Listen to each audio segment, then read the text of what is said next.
Welcome back. I'm Rose Martin, and this is Real Life with Susan Harf, our very favorite life coach. Like you, I can't wait to hear what's on her mind today. Hi, Susan. Hi, Rose. I'm happy to see you, and I'm so glad that you decided to join us as well. Today, we are talking about one of my favorite subjects.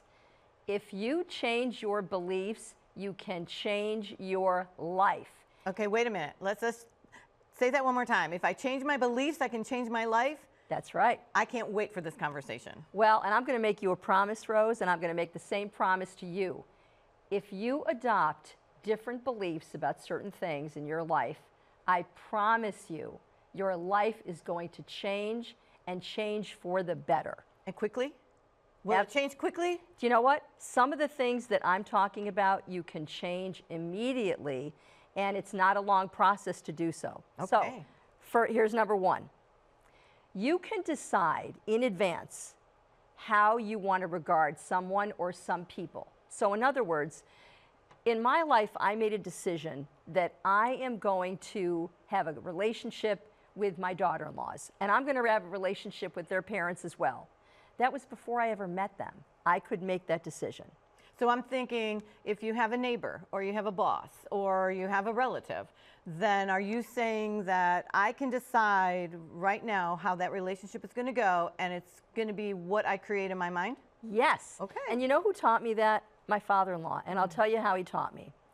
At our wedding, my father-in-law made a toast. And the toast was, Susan, it was to me, Susan, if Michael hadn't married you, we would have had to adopt you. Aww. Now, that was very sweet.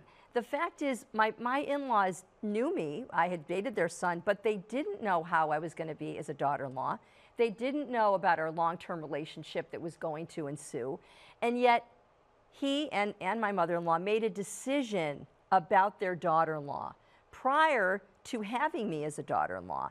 And you know, that taught me something. It taught me that we can decide in advance how we want the relationship to go and how we want to treat somebody. And it doesn't depend on how they treat you. But you know, I'm thinking that's got to be kind of hard, because if I'm having this relationship with my neighbor or with my sister or with anyone at work, then I don't know, I'm kind of reacting to what they're doing. So how do I do that? I mean, how do I just change what's going on in my head so that the relationship will be better? Very good question. And the answer is operate out of your own value system. When people have discourse with others, they come to me and they say, oh, Susan, I had an argument with my father-in-law, my mother-in-law, my child, a teacher, a boss, a colleague. I had words with them and I'm really unhappy about it. What stays with you is not what they said to you or how they acted. What stays with you is how you behaved, and that is what we end up feeling bad about. So what we need to change is not them. They're going to be them. They're going to do what they do. People are going to act the way they act. But you can decide in advance, how do I want to conduct myself with my neighbors, at work, with my significant other, with my children, with people I meet in the grocery store? How do I want to behave? And most of the time, most of us want to behave our best selves. Even if somebody gives you junk, you don't got to give junk back. So you know, what I'm thinking about is if you're in the moment. So if I set myself up, like you're saying, and I'm going to create this relationship by telling myself in my head, this is the way I want it to be. I'm going to act this way towards someone. Yes. But then something happens in the moment. Of course. Are you saying that I can change something in the moment, or I change it afterwards? I'm saying you can continue to be who you are.